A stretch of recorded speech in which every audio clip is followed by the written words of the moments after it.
أعوذ بالله من الشيطان الرجيم. بسم الله الرحمن الرحيم، وصلى الله على سيدنا محمد وأهل بيته الطيبين الطاهرين، واللعنة الدائمة على أعدائهم أجمعين. إن الموضوع والبحث في مقام سيدة النساء فاطمة الزهراء عليها أفضل الصلاة والسلام بحث عميق ودقيق، وكل ما تدخل في هذا البحر المتلاطم الأمواج تجد من اللآلئ ما يسر وما يطيب فيه الفؤاد. حقيقة كلما أقرأ عن السيدة الزهراء عليه السلام كلما أجد لذة وحلاوة وطراوة في الدخول في فضائلها وكراماتها ومقامها وعلمها ونورها. ولهذا الألم الذي يقع على فاطمة الزهراء عليه السلام ألم كبير وحديث ذو شجون، وفيه بكاء وعويل، لأن الزهراء هي المظلومة من بعد علي بن أبي طالب عليه السلام، أو نستطيع أن نقول هما سواء في الظلامة، لأن الزهراء هي المتساوية مع علي بن أبي طالب عليه أفضل الصلاة والسلام. فكلما عانى علي بن أبي طالب من الظلم كذلك عانت الزهراء عليه السلام منه الكثير. قتل علي بن أبي طالب شهيدا مظلوما، قتلت الزهراء عليه السلام شهيدة مظلومة. كذلك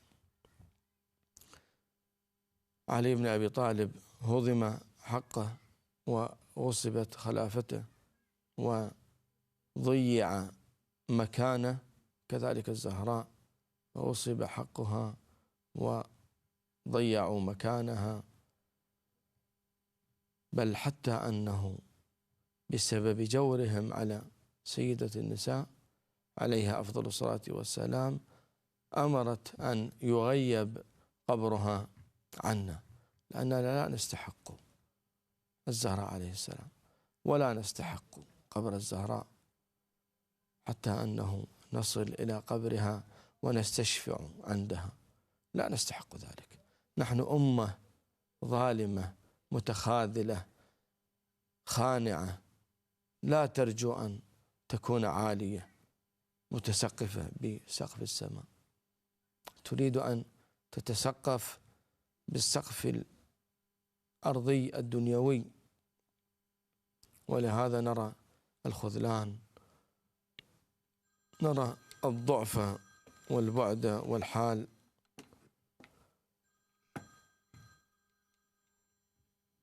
نرى كثير من الهجوم على الزهراء عليها أفضل الصلاة والسلام.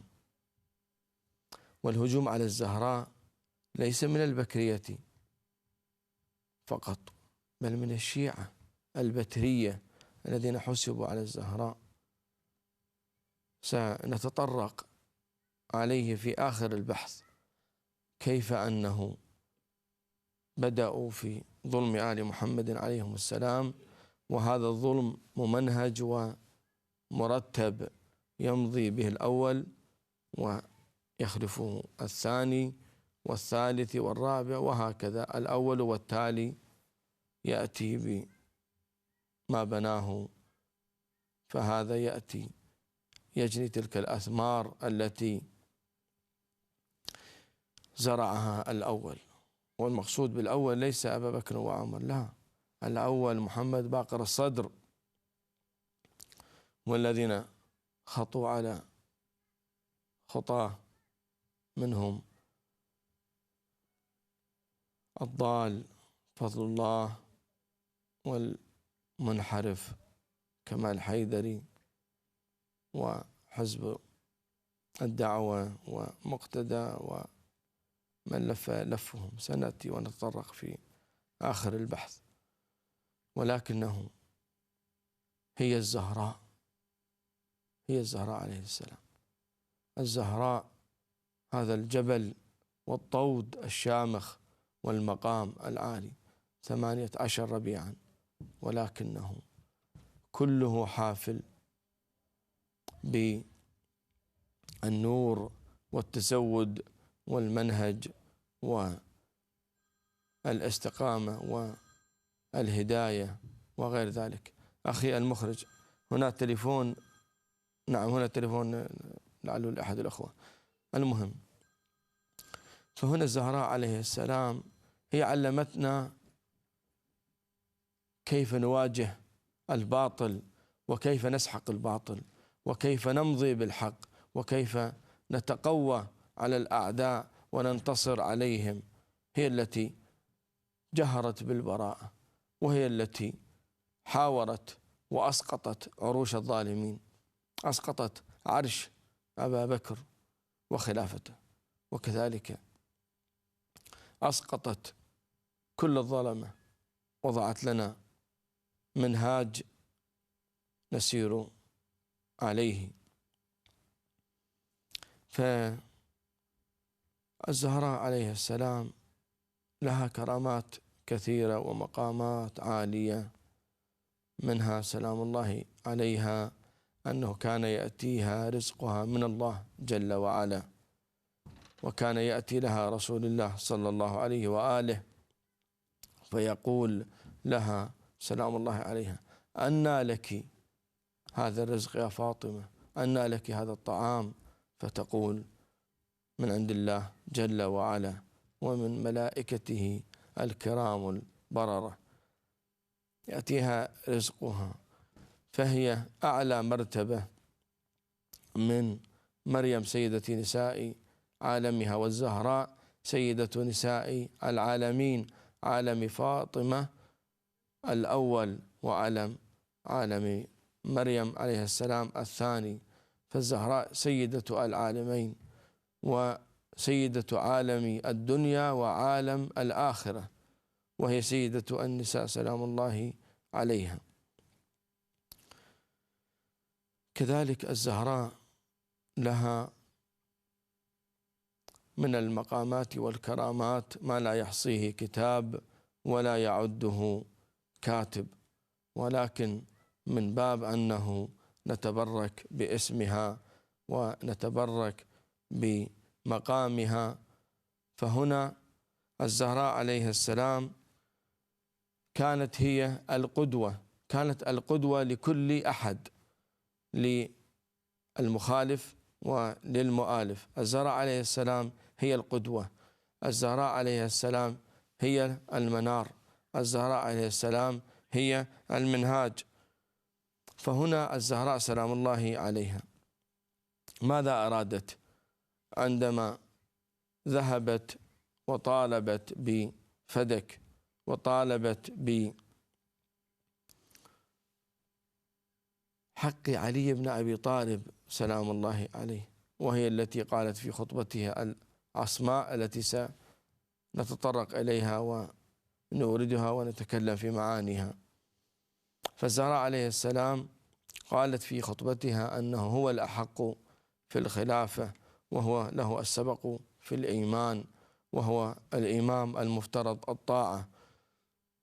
فالزهراء عليه السلام عندما خرجت لنصرة الدين، لنصرة إمام الدين وهو علي بن أبي طالب عليه السلام. فسنأتي إلى تلك المحاورات التي جرت بين الزهراء عليها أفضل الصلاة والسلام وبين اللعين أبا بكر لعنة الله عليه. فمن كرامات فاطمة عليه السلام قال النبي صلى الله عليه وآله: فاطمة سيدة نساء العالمين من الأولين والآخرين، وإنها لتقوم في محرابها فيسلم عليها 70,000 ملك من المقربين، وينادونها بما نادت به الملائكة مريم فيقولون: يا فاطمة، إن الله اصطفاك وطهرك واصطفاك على نساء العالمين. انظر ما هو مقام الزهراء عليه السلام، أنه إذا ذهبت إلى محرابها عليها أفضل الصلاة والسلام يرد عليها 70,000 ملك، وهم بدرجة المقربين. هؤلاء من المقربين الذين هم في المراتب العليا والدرجات العالية عند الملائكة، يأتون إلى الزهراء عليه السلام يسلمون عليها في محرابها في مكان صلاتها، فيسلمون عليها، وبعد أن يسلموا عليها ينادوها بهذا النداء: إن الله اصطفاك وطهرك واصطفاك على نساء العالمين. فهنا نعرف من هي الزهراء عليه السلام، وأي مقام وصلت إليه، وأي مكانة هي الزهراء عليه السلام. وإنه كلما دخل عليها زكريا المحراب وجد عندها رزقه. وليس في نفس هذه الآية أن ذلك كان الله سبحانه وتعالى يجعله، فهنا يأتيها الملك، وإنما هو يدل على كثرة شكرها لله تعالى. فالزهراء عليها أفضل الصلاة والسلام لكثرة شكرها وعبادتها وصلتها مع الله جل وعلا. وذكرنا في حلقات سابقة أن لها 3 أنوار: نور يميل إلى الصفرة وإلى الحمرة وإلى البياض وغير هذه الأنوار التي ذكرناها. فكانت تزهر وتنور الزهراء عليه السلام، فكان يدخل النور إلى كل بيوتات أهل المدينة، حتى يعلموا أن الزهراء عليها أفضل الصلاة والسلام كانت في هذا النور الذي إذا في الصباح يكون نورا يزهر إليهم ويدخل في بيوتات أهل المدينة، فيعلم أن الزهراء قد قامت إلى محرابها.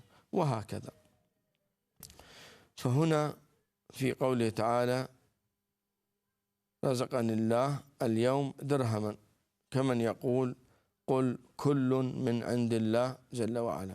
فإن هذا الشكر هو من عند الله جل وعلا، وهذا لفاطمة عليه السلام.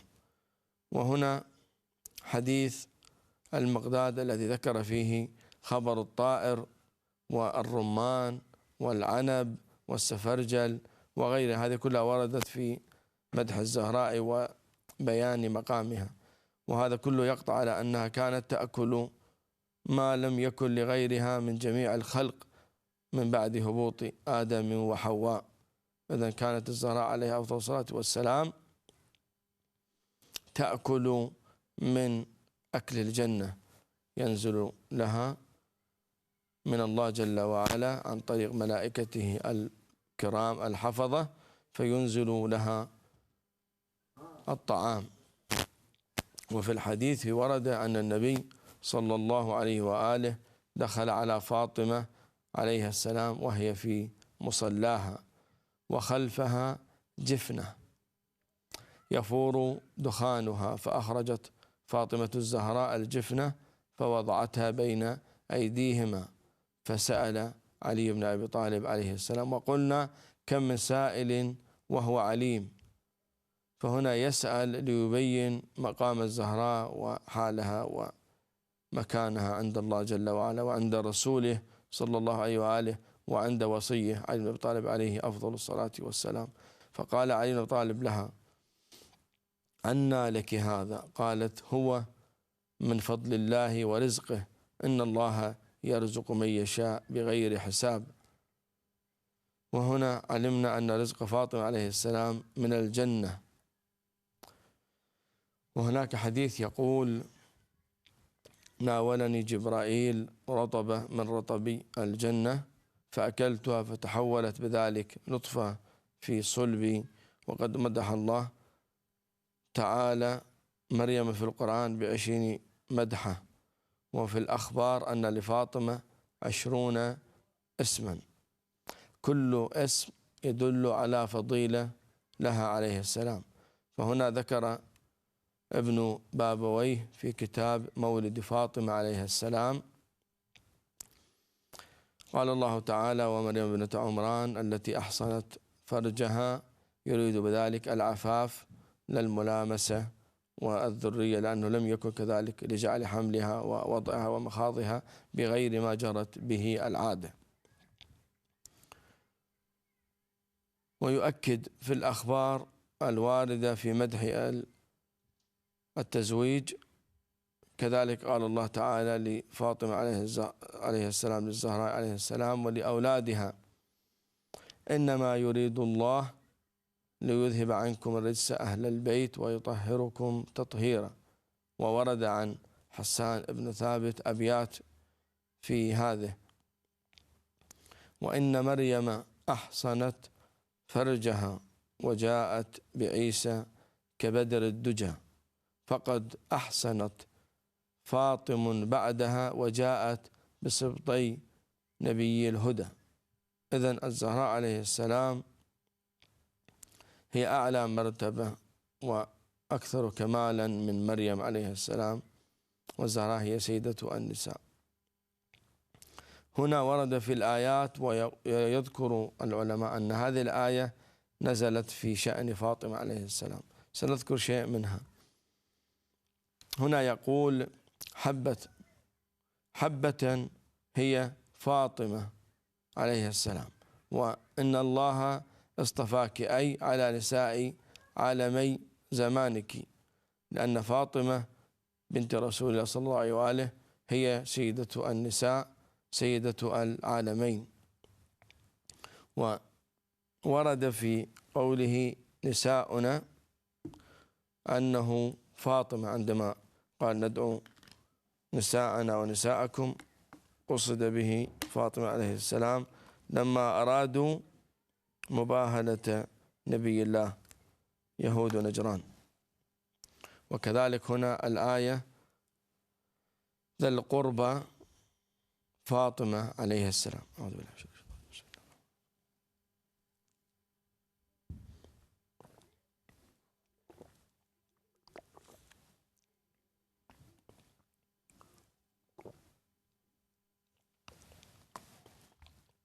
الحمد لله رب العالمين.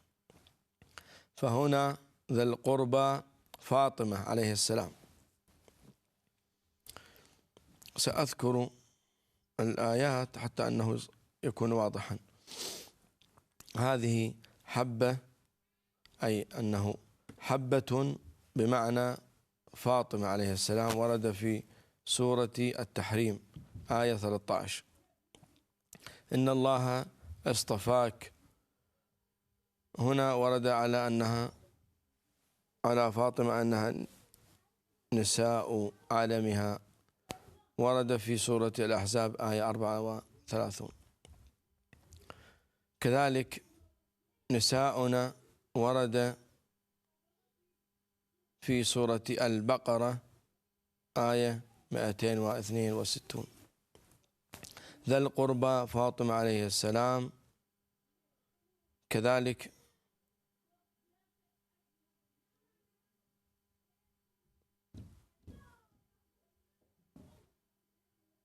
ذا القربى فاطمة في سورة البقرة 262. التي قبلها في سورة الأحزاب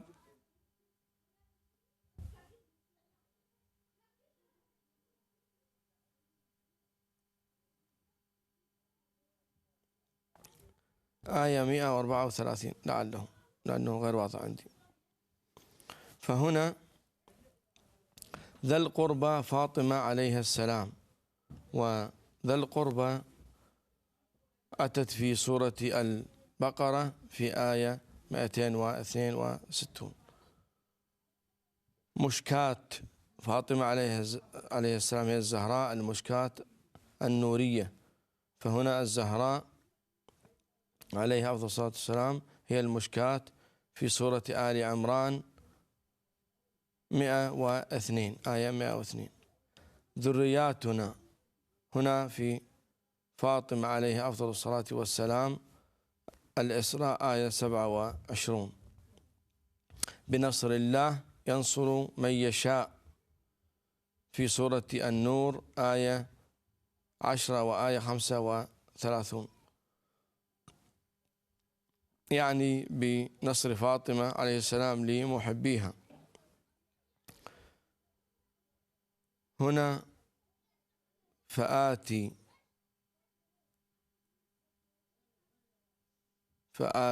ذا القربى حقه وردت في سورة النور آية 35، وهنا جعل فدك لفاطمة بأمر الله جل وعلا. عندما نزلت هذه الآية فآتي ذا القربى حقه، نزل جبرائيل على رسول الله وقال أن تعطي فدكا للزهراء عليه السلام، وهذا هدية من الله إلى فاطمة إكراما لأمها خديجة عليها أفضل الصلاة والسلام، لأنها أعطت كل ما تملك لله جل وعلا ولأهل بيته عليه السلام ولرسوله صلى الله عليه وسلم.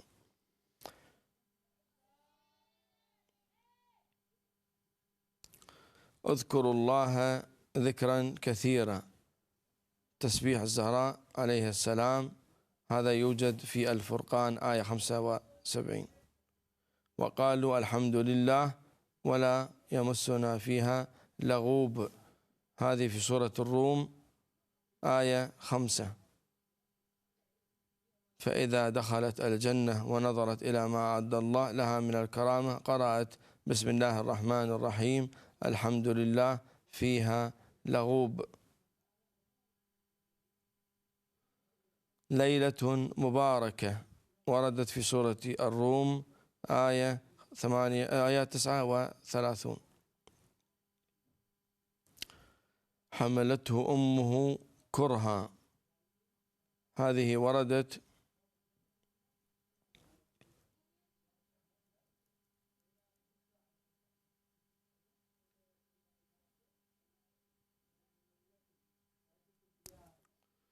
هنا عندما قال حملته أمه كرها، ورد في التفسير أن الزهراء عليه السلام لم تشأ أن تحمل بالحسين عليه السلام وتلده، لأنه علمت بمقتله وما يجري عليه فبكت وقالت لما ألده حتى يقتل وتسبى نساء. فهنا حملته أمه كرها، لما حملت فاطمة عليه السلام بالحسين عليه السلام كرهت حمله، لكنها كرهته لما علمت أنه سيقتل، وفيه نزلت هذه الآية. كذلك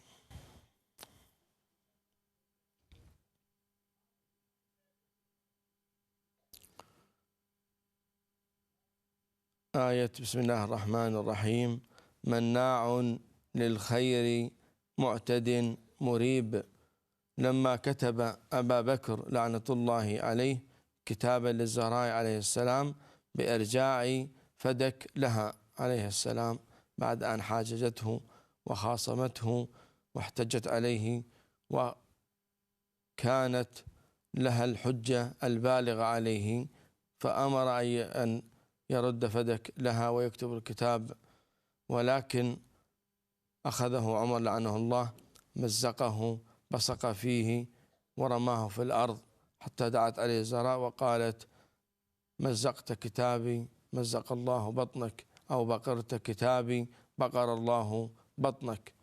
فنزلت هذه الآية عندما أنه أبو بكر أعطى كتاب للزهراء بإرجاع فدك لها منعها عمر، فهو المعتدي المريب، معتد مريب، مناع للخير معتد مريب، نزلت في عمر لعنة الله عليه. وهنا عندما قال في الله جل وعلا عن رسول الله أنه عندما أنزل الله الآية ومريم ابنة عمران التي أحصنت فرجها، هذا مثل ضربه الله لفاطمة عليه السلام. هنا قال رسول الله صلى الله عليه وآله في الصراط المستقيم إن الله جعل عليا وزوجته وأبناؤه حجج الله على خلقه وهم أبواب العلم في أمتي، من اهتدى بهم هدي إلى صراط مستقيم. فالله سبحانه وتعالى جعل الصراط المستقيم هو علي بن أبي طالب والزهراء عليه السلام وذريتهم، هم الصراط المستقيم الذين يهدون بأمر الله جل وعلا.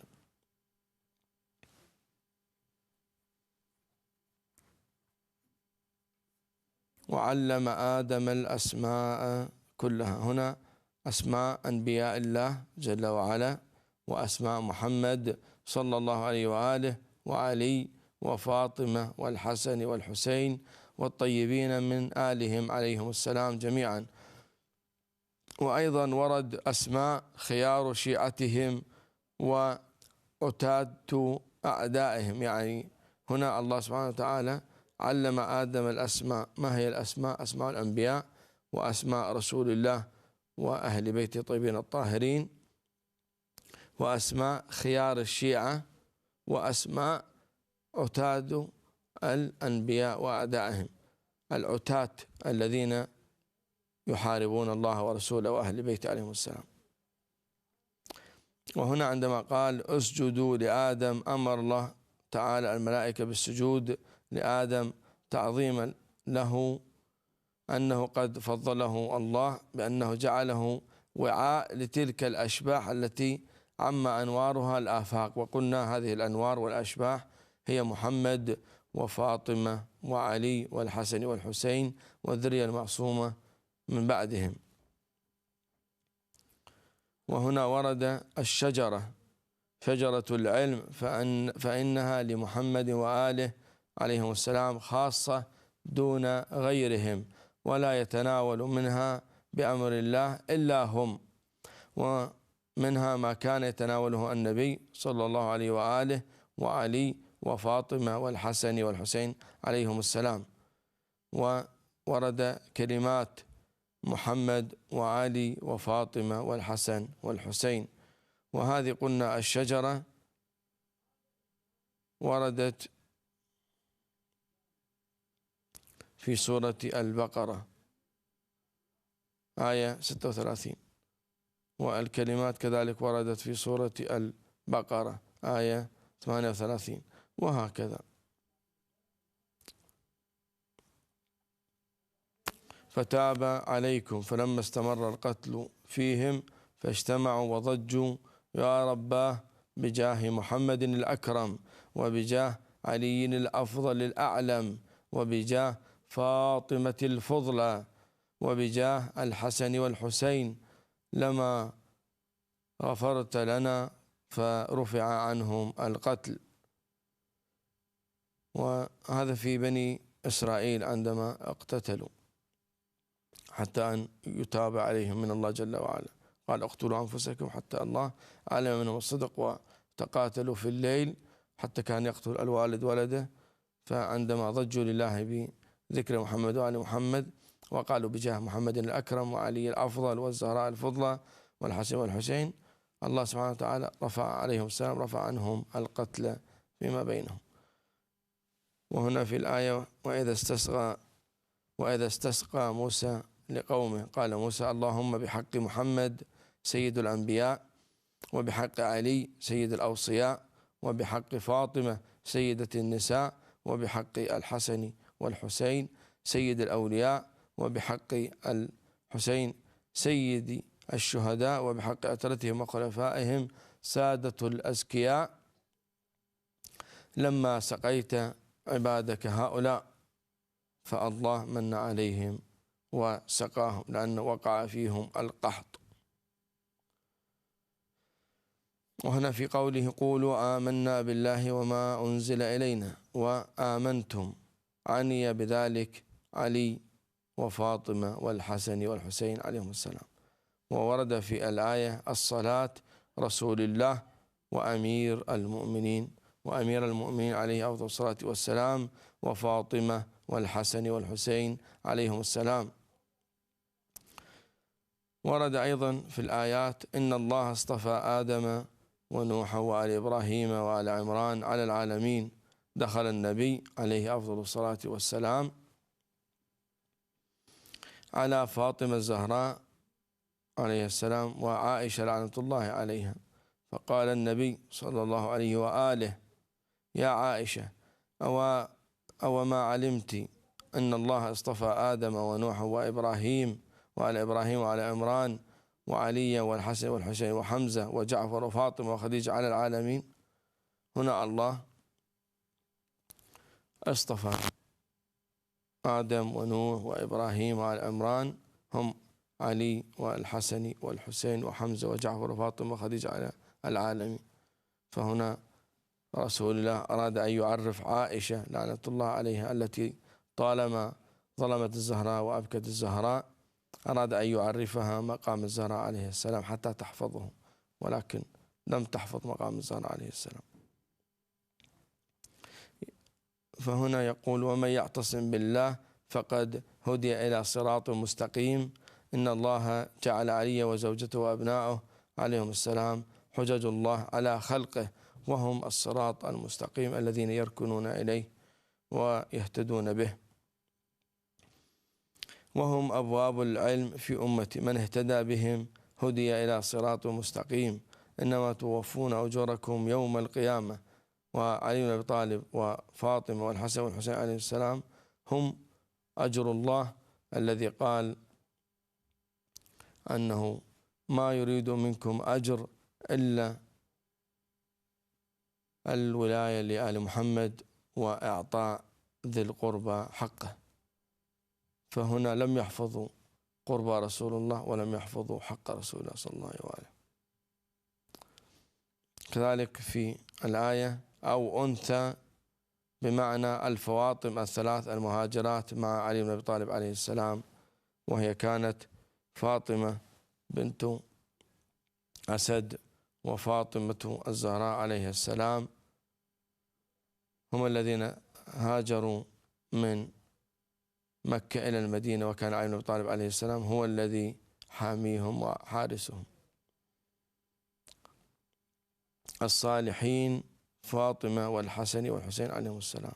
الوسيلة رسول الله صلى الله عليه وآله في الجنة درجة تدعى الوسيلة، فإذا سألتم الله فاسألوه لي الوسيلة، فأنه الوسيلة من الخلق إلى الخالق هم محمد وآل محمد عليهم السلام، هم الوسيلة إلى الله والواسطة إليه، لأنهم هم الأقرب إلى الله جل وعلا.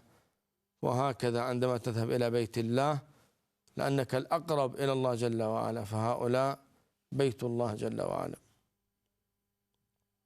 الحق، الآية التي تقول الحق هنا: إذا كنت رسول الله صلى الله عليه وآله وسلم وعلي بن أبي طالب وصيك من بعدك، وفاطمة بنتك سيدة نساء العالمين، والحسن والحسين ابناك سيد شباب أهل الجنة، وحمزة عمك سيد الشهداء، وجعفر طيار ابن عمك يطير مع الملائكة في الجنة، والسقاية للعباس عمك، إن كان هذا هو الحق من عندك فامطر علينا حجارة من السماء. عندما سأله سائل بعذاب واقع، فهكذا نزلت عليه حجر من السماء دخل في رأسه خرج من دبره ومات من ساعته. لذي القربى معناها فاطمة عليه السلام ومن يلي أمرها من بعدها من ذريتها، الحجج على الناس. أولي الأرحام النبي وعلي وفاطمة والحسن والحسين عليهم السلام. الصادقين علي وفاطمة والحسن والحسين وذريتهم إلى يوم القيامة. أهل البيت علي وفاطمة والحسن والحسين عليهم السلام. طوبى لهم، قال عليه السلام: لقد شهد أملاك فاطمة، وهم الملائكة يعني، أملاك فاطمة جبرائيل وميكائيل وإسرافيل في ألوف من الملائكة، ولقد مر الله طوبى فنثرت عليهم من حللها. في زواج فاطمة عليه السلام نثرت من حلل الجنة من الياقوت والزبرجد وغير ذلك، نثرت في يوم زواجه عليه أفضل الصلاة والسلام. الذين آمنوا وعملوا الصالحات طوبى لهم وحسن مآب. قال: هي شجرة في الجنة أصلها في داري وفرعها في الجنة. فقيل يا رسول الله سألناك عنها فقلت هي في الجنة، هي شجرة في الجنة أصلها في دار علي بن أبي طالب وفاطمة والحسن والحسين وفرعها على أهل الجنة. فقال إن داري ودار علي وفاطمة غدا في مكان واحد. هنا اعترضوا عليه: أنت قلت في يوم ما أنها هي هذه طوبى شجرة في الجنة أصلها في الجنة وفرعها في الجنة وفرعها في الجنة في دار علي بن أبي طالب عليه السلام. فهنا قالوا له: يا رسول الله أنت قلت أنها في دارك، فكيف تكون هنا في دار علي بن أبي طالب عليه أفضل الصلاة والسلام وأهل بيته؟ قال: إن داري ودار علي بن أبي طالب ودار فاطمة كلها في دار واحد ومكان واحد. هنا قال: إن داري ودار علي وفاطمة غدا في مكان واحد. إذن هم لا يفترقون، دائما هم مع بعضهم البعض. صلى الله عليه وعلى أهل بيته الطيبين الطاهرين، كانوا حما لرسول الله ودرعا حصينا لرسول الله صلى الله عليه وسلم. هنا شجرة طيبة، قال جبرائيل للنبي صلى الله عليه وآله: أنت الشجرة الطيبة، وعلي غصنها، وفاطمة ورقها، والحسن والحسين ثمارها. ورد في الآية أهل الذكر: محمد وعلي وفاطمة والحسن والحسين عليهم السلام. ورد ذي القربى: فاطمة وأولادها عليهم السلام. آياتنا علي وفاطمة والحسن والحسين عليهم السلام. وإما تعرضن عنهم ابتغاء رحمة من ربك ترجوها فقل لهم قولا ميسورا، نزلت في علي وفاطمة عليهم السلام، حيث أهدى ملك حبشة إلى رسول الله صلى الله عليه وآله 10 إماء يبتغون إلى ربهم الوسيلة، قال: هم النبي وعلي وفاطمة والحسن والحسين عليهم السلام. ويبشر المؤمنين، يبشر محمد صلى الله عليه وآله بالجنة علي وجعفر وعقيل وحمزة وفاطمة والحسن والحسين عليهم السلام. ولقد عهدنا إلى آدم من قبل كلمات في محمد وعلي وفاطمة والحسن والحسين عليهم السلام. وآمر أهلك بالصلاة، نزلت في علي وفاطمة والحسن والحسين عليهم السلام. كان رسول الله صلى الله عليه وآله يأتي إلى باب فاطمة عليه السلام كل سحرة فيقول: السلام عليكم أهل البيت ورحمة الله وبركاته، الصلاة يرحمكم الله. ترون هنا كثير هي الفضائل والآيات في محمد وأهل بيته. ثلث القرآن نزل فيهم، وثلث نزل في أعدائهم، وثلث نزل في أحكام الله جل وعلا. سنكمل في الحلقة القادمة بعض هذه الآيات التي نزلت فيهم صلاة الله وسلامه عليهم، ولكنه أردت أن أوضح لكم شيء مما ورد في كراماتهم ومقامهم وعلو شأنهم، وأن القرآن نزل فيهم وفي بيوتهم. لأنه كثير ما يرد أنه هل نزل قرآن في أهل البيت، هل نزل قرآن في ذكرهم، في كراماتهم، في معاجزهم، في علمهم، في مقامهم، في إمامتهم. ثلث القرآن نزل فيهم، ولكن من الذي يفسر القرآن؟ يفسره أنس بن مالك أم أبا هريرة أم عائشة؟ هؤلاء الذين كذبوا على رسول الله. قال الإمام الصادق عليه السلام: الكذابون 3: عائشة وأنس بن مالك وأبي هريرة لعنة الله عليه. فتلاحظون أن القرآن نزل فيهم وهم أولى بالقرآن وأجدر بالقرآن وأحرى بالقرآن عليهم السلام. فهنا الملاحظ أن الزهراء عليها السلام الآيات الكثيرة والعديدة التي نزلت فيها وفي مقامها ومكانتها ومعاجزها وكراماتها، وهذه كلها وردت عن الزهراء عليه السلام وفي اسمها وفي ذكرها. ولكن قلنا إذا نأخذ القرآن من أهل البيت الذين أكثر الناس أمانا وأكثر الناس علما ومقاما وأكثر الناس يلتجأ إليهم هم أهل البيت عليهم السلام، فهم الأمان والإيمان وهم الحق المطلق. فلهذا عندما تجد من يفسر القرآن يفسره كما نزل، يفسره أهل البيت عليهم السلام.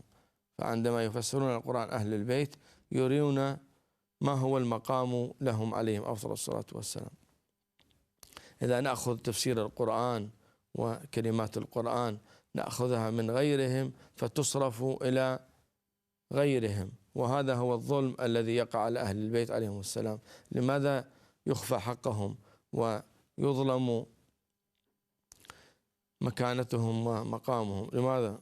لأنه الذي يفسر القرآن هو العدو لهم، فيفسره على عكس ما نزل وعلى غير ما نزل. فاليوم سنتطرق إلى إحدى ظلامات الزهراء عليه السلام، الظلامة الكبرى لها. تعلمون أن الذي أسس هو الأول، قلنا في زمان البترية الذين أسسوا في زمن الباقر والصادق كثير النواة وابن صالح وغيرهم من هؤلاء الذين ظلموا على محمد وبتروا أمرهم. فهنا هؤلاء الأئمة عليهم السلام قضوا عليهم وخمد ذكرهم. بعدها الذي سطع ذكره وأعاد لنا البترية من جديد محمد باقر الصدر في زماننا هذا. فعندما لاحظنا كمال اللاحيدري الذي قال أن الإمام علي بن أبي طالب عليه أفضل الصلاة والسلام فشل، فعندما قال أن علي بن أبي طالب صلاة الله وسلامه عليه فشل استهجن الناس والعلماء وكتبوا على ضلاله وانحرافه.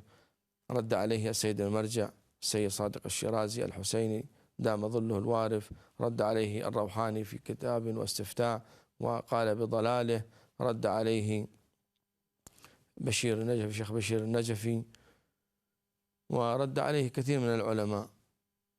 لكنه عندما نعود ونرجع من صاحب هذا القول، من هذا الذي أصل وأسس لهذا القول، نجده محمد باقر الصدر هو الذي أسس هذا القول، وهو الذي قال أن الزهراء عليه السلام فشلت. الزهراء هي التي فشلت في نهضتها وفي أخذ حقها، وهذه من أكبر الظلامات على الزهراء عليه السلام. أنه إذا هكذا سأقرأ لكم جواب السيد المرجع، جواب رائع جدا وراقي جدا. إذا هكذا ينسب والمنطق يعكس والفهم يسلب من صاحبه، نقول حتى الله جل وعلا فشل، لأن أكثر الناس 7 مليارات و7 مليارات ونصف، لعل 5 مليارات منها على ضلال وعلى غير هدى ولم يؤمنوا بالله جل وعلا. إذن هنا والعياذ بالله إن الله أيضا فشل، لأنه لم يستطع أن يجعل الناس جميعا مسلمين. هذا منطق، هذا عقل، هذا فهم سقيم. إذا هكذا كذلك نقول أن رسول الله صلى الله عليه وآله فشل، لأنه لم يستطع أن يجعل الأمة على هدى، بل أصبحوا من بعده على ضلال، وأضل الناس أبا بكر وعمر لعنة الله عليهم. وهكذا نسوي علي بن طالب أنه فشل، وهكذا وهكذا. هذا التجني على الأئمة عليهم السلام. هو يعمل الإمام سلام الله عليه بأمر الله جل وعلا، على الإنسان أن يطيع أو يعصي. إذا علي بن طالب أمرهم أن هذا هو التكليف وقال لهم افعلوا هذا الأمر وعصوا هذا الأمر، هل علي بن طالب هنا فشل؟ علي بن طالب لم يجد حمل لهذا المقام الذي أعطاهم إياه ورفعهم فيه. فهذا التجني على الإمام سلام الله عليه. فهنا عندما نقول أن كمال الحيدري هنا قال الإمام علي سلام الله عليه فشل وقامت الدنيا عليه ولم تقعد، أخذها من أستاذه محمد باقر الصدر الذي قال أن الزهراء فشلت في كتابه فدك في التاريخ صفحة 88. الآن سنعرضه عليكم، بعد لحظات نعرضه عليكم على الشاشة حتى يراها الملأ. فهنا أعرضه مخرج، الله يرضى عليكم إن شاء الله. الآن سيعرض لكم، يعرضه الأخ الحبيب لنا. انظروا هذا الكتاب، الأخ الحبيب محمد جواد المخرج. هذا الكتاب فدك في التاريخ الصفحة 88، هذا في الأحمر. هنا ليتك أنه تكبر هذا الأحمر حتى الناس تقرأ وتعلم أي ظلم جرى على آل محمد عليهم السلام. هنا انظر ماذا يقول. يقول: وقد فشلت الحركة الفاطمية بمعنى ونجحت بمعنى آخر. فشلت لأنها لم تطوح بحكومة الخليفة رضي الله عنه لعنة الله عليه. فهنا يقول الخليفة أبو بكر رضي الله عنه، فهذا الذي هو أسس لهؤلاء واتبعه فضل الله وكمال حيدري وحزب الدعوة ومقتدى وغير هؤلاء الذين لا قيمة لهم ولا مكان لهم. انظروا أيها الناس، هنا يقول أن الزهراء فشلت في الحركة الفاطمية. ولماذا فشلت؟ لأنها لم تطوح بحكومة خليفة أبا بكر، هو يقول رضي الله عنه، أنا أقول لعنة الله عليه، وأورده الله سوء العذاب في زحفها الأخير الخطير الذي قامت به في يوم العاشر من وفاة النبي صلى الله عليه وآله. هذه هي المصيبة أخواني. الآن الكل ينظر ويسمع ويرى كيف أن محمد باقر الصدر مؤسس البترية في زماننا هذا، والذين الآن مضوا على منهاجه مضت الحكومة الإيرانية والحكومة العراقية وحزب الدعوة ومقتدى وحزبه وكمال حيدري وحزبه، كلهم رفعوا مقام البترية وأعادوه في زماننا هذا، وهم كانوا رؤوس البترية في زماننا هذا. فهنا لا نستغرب نحن إذ أنه يأتي أحد وينسب لنا ذلك، لأن له أستاذ هيأ له ذلك. وهنا مقتدى عندما قال أبا بكر وعمر وعثمان رضي الله عنهم وجعل علي بن أبي طالب رابعا في مؤتمر الزهراء عليه السلام، وكان عنوان أن الفاطمة الزهراء هي ما مضمونه أنه الوحدة الإسلامية تجتمع بالزهراء عليه السلام، ولا يعلم أن الزهراء هي التي جعلت الفرقة في هذه الوحدة المزعومة المكذوبة. هذه ليست وحدة إسلامية، هذه كذبة وفرية على آل محمد عليهم السلام. وليأتي لي أحد على مر التاريخ يذكر لي أن رسول الله أو أهل بيت المعصومين أو أصحابهم توحدوا مع الظالمين أو الباطل. هذه وحدة سياسية مزعومة مكذوبة على آل محمد عليهم السلام. سيأتي اليوم معنا نستضيف ضيف عزيز علينا وهو الشيخ، نعم سيأتي ويدخل إلينا، نعم سيدخل علينا في مداخلة إن شاء الله. نستضيف سماحة الشيخ أبو حسين الولائي، هذا الشيخ الولائي البرائي الذي طالما ما دافع عن آل محمد عليهم السلام في كتاباته، في بياناته، في أعماله، في خطابه، في منبره، وكان من المؤسسين لهيئة خدام المهدي عليه السلام. هذا البطل المجاهد الذي هو فخر، والذي هو فخر لي وفخر للشيعة الرافضة الذين يمضون على منهاج آل محمد عليهم السلام. فإذا كان موجود سماحة الشيخ العزيز فيتفضل ليكون معنا. فهنا أيها الناس، السلام عليكم. بسم الله الرحمن. عليكم السلام. عليكم السلام ورحمة الله وبركاته. سماحة الشيخ العزيز، كيف حالكم؟ إن شاء الله بخير. اشتقنا لكم. أهلا بالسيد الجليل. أحسنتم أيها المجاهد، أيها الذي دائما هو مصداق للحق. أنا والله كثيرا ما أفتخر بك شيخنا الجليل وأحذو حذوك. أراك عندما يخرج باطل من هنا وهناك تدافع بقلمك السيال وبمنبرك وبصوتك الذي يجاهر في الحق. فأهلا بك سماحة الشيخ العزيز. سماحة الشيخ، نحن اليوم الله يرعاكم إن شاء الله، نحن اليوم في فناء فاطمة، في جنة فاطمة عليه السلام، في روضة فاطمة، في حديقة فاطمة عليه السلام. نريد أن نقطف شيئا من ثمارها، ونريد سماحتكم يتداخل معنا ويذكر لنا مقام الزهراء عليه السلام وفضائلها، وكيف القوم ظلموها وتجرأوا عليها وغصبوها حقها، حتى غصبوها مقامها ومكانتها، حتى أنه ينسب إليها اليوم ظلما وجورا أنها فشلت سلام الله عليها. تفضلوا، الحديث لكم والحديث كله لكم شيخنا الجليل. أحسنتم. أعوذ بالله من الشيطان الرجيم. بسم الله الرحمن الرحيم، والحمد لله رب العالمين، وصلى الله على سيدنا محمد وآله الطاهرين، ولعنة الله على أعدائهم أجمعين. في البدء أرحب بكم أيها السيد الجليل، وكذلك أرحب بالكادر العامل في هذه القناة المباركة. الله يرعاكم. وأرحب بالضيوف المشاهدين الكرام الذين يسمعون ويتابعون هذه القناة المباركة. لا شك بأن الحديث والكلام عن امرأة عظيمة وهي السيدة فاطمة الزهراء صلوات الله عليها كلام يطول، وكلام حقيقة يستدعي إيراد الكثير من الروايات والكثير من الأحاديث، بل الكثير من الشواهد التاريخية التي تؤكد عظمة الزهراء صلوات الله عليها، وكذلك تؤكد مظلوميتها صلوات الله عليها. لاحظوا سيدنا العزيز بأن الزهراء صلوات الله عليها نعم هي المعصوم، لعله المعصوم الوحيد الذي عندما نخاطبه في الزيارة نقول يا ممتحنة. الله. نبتدئ الزيارة بيا ممتحنة، امتحنك الله قبل أن يخلقك فوجدك لما أو لما امتحنك صابرة.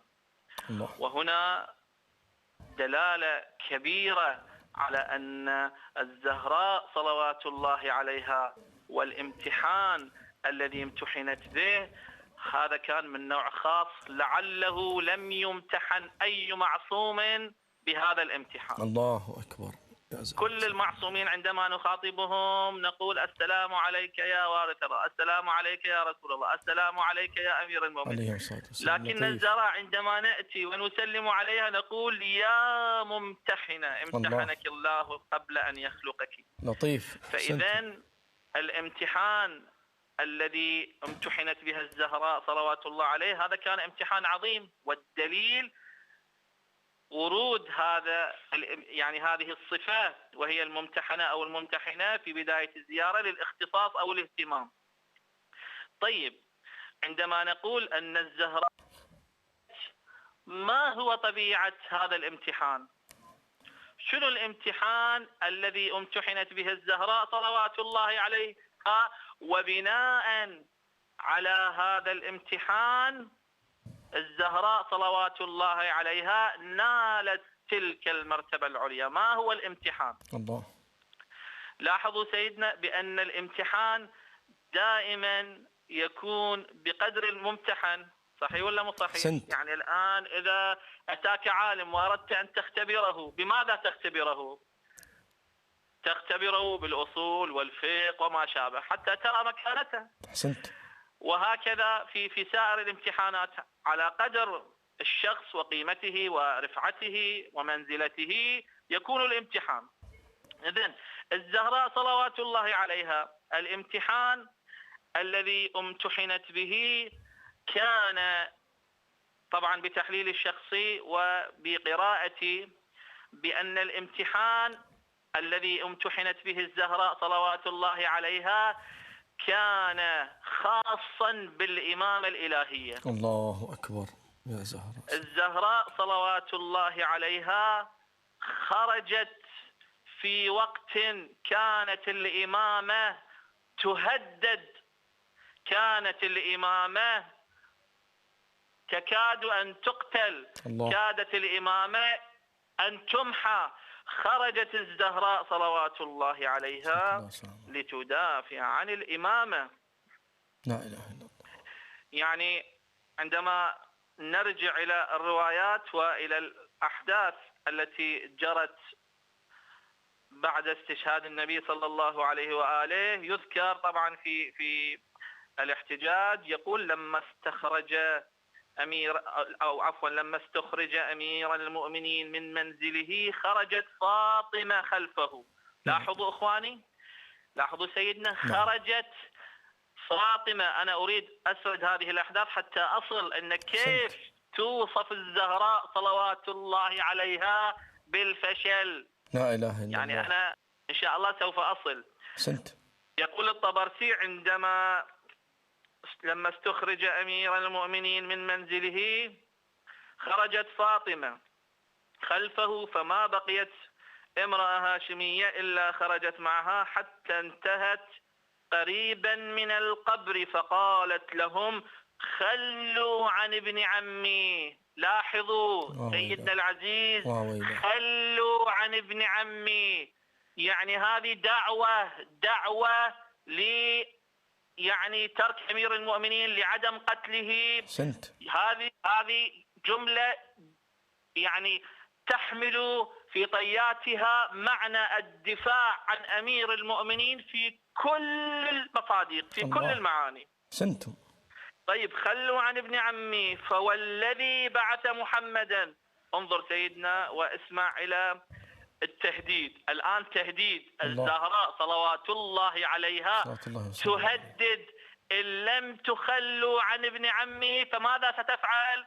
تقول فوالذي بعث محمدا أبي بالحق إن لم تخلوا عنه ماذا ستفعل؟ لأنشرن شعري ولأضعن قميص رسول الله صلى الله عليه وآله على رأسي ولأصرخن إلى الله تعالى فما صالح بأكرم على الله من أبي ولا الناقة بأكرم مني ولا الفصيل بأكرم من الله بأكرم على الله من ولد. لا والله، لا والله.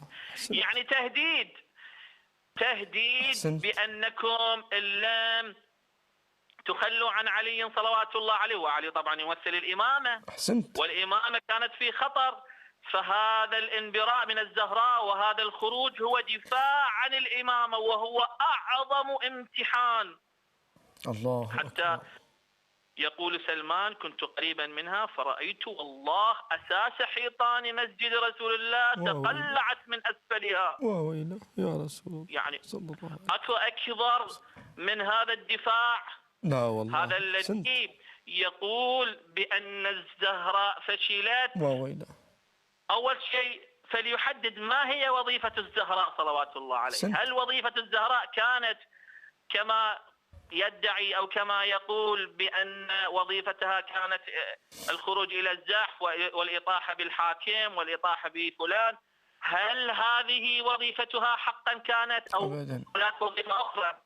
من قال أن وظيفة الزهراء صلوات الله عليه كانت هي الإطاحة بالحاكم؟ لا أبدا. أبدا.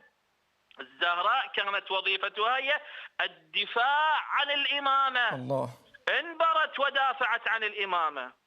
حتى عندما نقرأ، لاحظوا إخواني، لاحظوا سيدنا العزيز، عندما نقرأ في يعني كتاب عمر الذي كتبه إلى معاوية، هناك فقرة هو يصف الأحداث، وعندما يصل إلى وصوله إلى باب الزهراء صلوات الله عليه ومخاطبة الزهراء صلوات الله عليه إياه، يقول يصل إلى فقرة يقول فقالت، هو سألها، هو عمر سأل الزهراء صلوات الله عليه، صلوات الله وسلامه عليه، قال لها ما بال علي قد أوردك للجواب وجلس من وراء الحجاب. انظر ماذا قالت الزهراء صلوات الله عليه. قالت يا شقي أخرجني وألزمك الحجة طغيانك يا شقي أخرجني وألزمك الحجة وكل ضال قوي. الله أكبر الله أكبر. الظلم والطغيان هو الذي أخرج الزهراء صلوات الله عليه. هذا الذي يقول أيضا يقول بأن كيف أمير المؤمنين صلوات الله عليه سمح للزهراء وكيف هي خرجت وكيف سمح له. لا حبيبي، هذا مو فاهم القضية أبدا، هذا مو عارف القضية. رائع يا شيخ، رائع في البيان، أحسنت. للدفاع عن الإمامة، لا تحتاج أصلا إذن أمير المؤمنين صلوات الله عليه، تكليف عليها. أحسنت.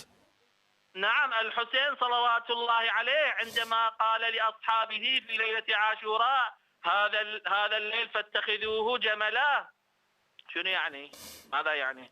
الحسين صلى الله عليه وسلم لم يجبر أحدا، لم يجبر أحدا للدفاع عنه، وفي نفس الوقت لم يلم أحدا. أحسنت. لم يلم أحدا أبدا.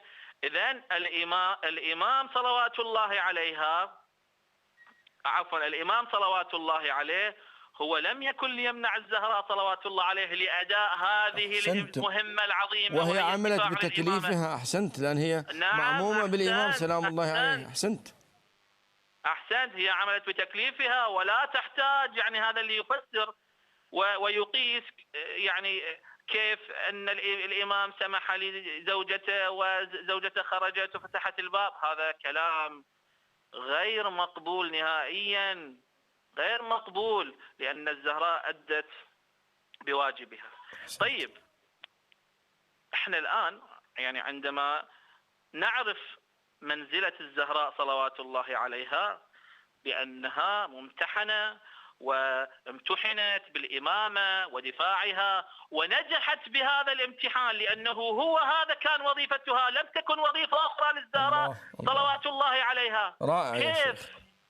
كيف يمكننا وكيف نتعامل مع الزهراء بهذه يعني الألفاظ الحقيقة التي نستحي أن نطلقها أو نطلقها على الشخص العامي. أحسنت. أنت ابنك عندما يعني يرسم في المدرسة لا يمكنك أن تقول له فشلت حتى لا مثلا يتأثر، بل تشجعه على ذلك. أحسنت. كلمة فشلا أو فشلا هذا كلام لا يقال على مثل الزهراء صلوات الله عليه. الزهراء يقول فيها النبي صلى الله عليه إن الله يرضى لرضا فاطمة ويغضب. الله أكبر. هنا إذن الزهراء فشلت، يعني الله جل وعلا فشل، حاشا والعياذ بالله. أحسنت. لا شك أن الزهراء فعلها هو تقرير، وهم الأئمة صلوات الله عليهم. يقول الإمام العسكري صلوات الله عليه يقول نحن حجج الله وأمنا الزهراء حجة علينا. الله أكبر. إذن هي حجة على حجج الله.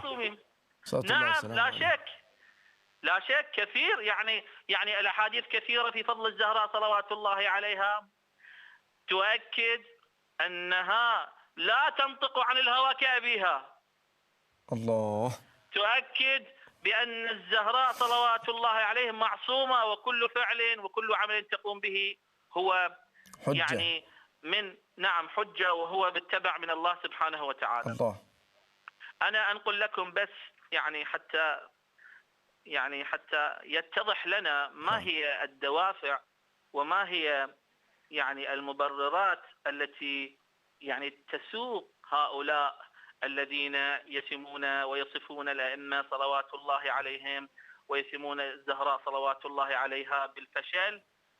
هي مبررات إما سياسية وإما مداهنة للمخالفين وما شابه.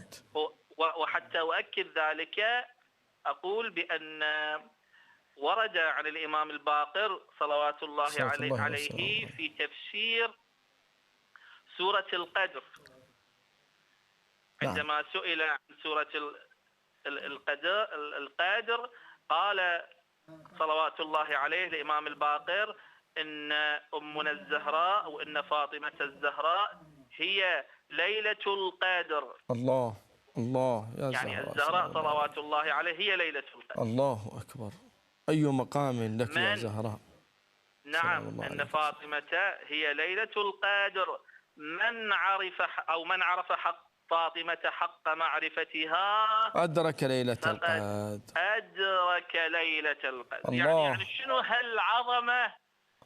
عظمة من يدرك الزهراء صلوات الله عليها، من يدرك الزهراء سيدرك ليلة القدر. أي عظمة تمتلكها الزهراء صلوات الله عليها، حتى نأتي ونصف حراكها ونصف حركتها وأفعالها ونقول أنها فشلت استجير بالله، موقف استجير معين. بالله. هذا أمر غير مقبول. ثم يعني يستدرك الإمام، أو عفوا يواصل الإمام يقول: وإنما سميت فاطمة لأن الخلق فطموا عن معرفتها. الله. يعني أنا وأنت يا سيد والناس لا يمكن لنا، موالي لا أدرك كنهكم، الله. لا يمكن لنا أن ندرك ماهية وعظمة فاطمة الزهراء عليه السلام. بديع يا طيب. شيخنا، أحسنت. ثم يقول: وما تكاملت النبوة لنبي حتى أقر بفضلها ومحبتها. يعني كل نبي النبوة ما تتكامل له، ولا تتم النبوة ولا أفعال مقبولة إلا عندما يقر بفضل الزهراء وعظمة الزهراء. أحسنت، ومعرفتها. أحسنت. الله الله. نعم. يعني شوف هالعظمة. ثم يقول الإمام صلوات الله عليه: وهي الصديقة الكبرى، وعلى معرفتها دارت القرون الأولى. اللهم صل على دارت القرون الأولى معناه بأنها طبعا أحد المعاني. نعم. وأيضا هذه الجملة تحتمل الكثير من المعاني، لكن المعنى الذي أدركه أنا بأن كل الأنبياء أو كل الأنبياء صلوات الله عليهم السلام، كل الأنبياء الذين أرسلهم الله سبحانه وتعالى كانوا مأمورون كانوا بأن شنو سيدنا؟ بأن يعلموا الناس فضائل الزهراء، ويكلموا الناس عن فضائل الزهراء صلوات الله. هذا أمر ما اكتملت نبوة. أحسنت. ما اكتملت نبوة نبي إلا بمعرفتها. أحسنت. ما تكاملت إلا بمعرفتها والإقرار بفضلها صلى الله عليه وسلم. أجدت والله تعالى. تفضل. هنا ملاحظة، وهو لعله يكون بيت الشاهد، يعني بأن صدر الرواية سيدنا يقول: من عرف فاطمة حق معرفتها فقد أدرك ليلة القدر. صحيح؟ نعم. طيب، في ذيل الرواية يقول، عفوا، في بداية الرواية يقول: وإنما سميت فاطمة لأن الخلق مو بس الناس، الخلق أجمعين فطموا عن معرفتها. طيب، كيف نوفق بأن الإمام يقول إنما سميت فاطمة لأن الخلق فطموا عن معرفتها، وبين ما تكاملت نبوة النبي أحسنت إلا بفضلها والإقرار. كلام المعصوم: من عرف فاطمة حق معرفتها فقد أدرك ليلة القدر. يعني هو يوجه الخطاب لنا: اللي عرف الزهراء صلوات الله سوف يدرك ليلة القدر. وفي المقابل الخلق فطموا عن معرفتها. كيف؟ أحسنت. الجواب سيدنا العزيز، ولعله هنا بيت الشاهد، يعني الذي يعني نستشف منه لماذا هذه التهم على الزهراء صلوات الله عليه، لماذا هذا التشكيك بفضلها، لماذا هذا التشكيك بدورها، لماذا هذا التصغير للزهراء صلوات الله عليها. الجواب بأن هناك معرفتان للزهراء صلوات الله عليها. المعرفة الأولى تسمى عين المعرفة، وهذه لا يمكن لأحد من الخلق أن يصل إليها. عين المعرفة وهي كنه الزهراء صلوات الله عليه. ماهية الزهراء صلوات الله عليه. النبي صلى الله عليه وآله يخاطب عليا عليه السلام يقول: يا علي لا يعرفك إلا الله وأنا. الله. المعصومون لا نعرفهم نحن. ولكن أي معرفة؟ هي عين المعرفة، هي حقيقة المعرفة، يعني حقيقتهم ما هي. طيب، ما هي المعرفة المطلوبة منا وهي واجبة علينا؟ وهي من أدرك هذه المعرفة ومن عرف المعصومين وعرف الزهراء بهذه المعرفة عرف ليلة القدر وأدركها. ما هي؟ نعم. هي حق المعرفة. حق المعرفة ماذا؟ أن تؤدي حق الزهراء صلوات الله عليها. ما هو حق الزهراء؟ حق الزهراء أن تواليها وتتبرأ من أعدائها. اللهم صل على محمد وآل محمد. ما شاء الله، أجدت البيان، أجدت البيان. هذا هو من عمل ومن أدى حق الزهراء صلوات الله عليها سوف يكون قد أدرك ليلة القدر. ما شاء الله، ما شاء الله. فهذه حق المعرفة، وهي تولي الزهراء صلوات الله عليها والبراءة من أعدائها تكلف الكثير يا سيد. أحسنت، أي والله، حتى تخسر الدنيا وتستشهد لأجلها. أحسنت. نعم، لذلك تجد من يوصف الزهراء بالفشل تارة، ويوصفها يعني امرأة عادية، بعض مظلومية الزهراء تارة، ويدرك حرق الدار تارة، ويدرك كسر الضلع تارة. ليش يا سيد؟ لماذا؟ لأنهم لا يمكنهم أداء حق الزهراء صلوات الله عليها، لم يعرفوا حق معرفتها. الآن لأسباب كثيرة، إما مجاملة، مداهنة، سياسيا، إلى أسباب كثيرة. يعني لعل السامع ولعل جنابكم الكريم سيدنا تعرفون أكثر منه. أحسنت، ما شاء الله يا شيخنا.